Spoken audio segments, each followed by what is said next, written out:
лицом к врагу. Он подлый и ужасный. Ты был надеждой светлой для меня, единственный, желанный и прекрасный. А враг глумится над отчизной нашей. Будь тверд в бою, отважен и бесстрашен. Не жди, пока укутают снега всю землю, от Днепра и до Урала. Убей его, сейчас убей врага, он ненасытен и ему все мало. Будь прокляты фашистские злодеи, молю тебя, нажми курок, скорее. Мы отошли от Ветхого Завета, у нас теперь одно лишь чувство – месть.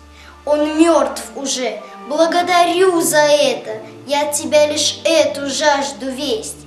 С лица земли их будет сотни стертых врагов за каждого из наших мертвых.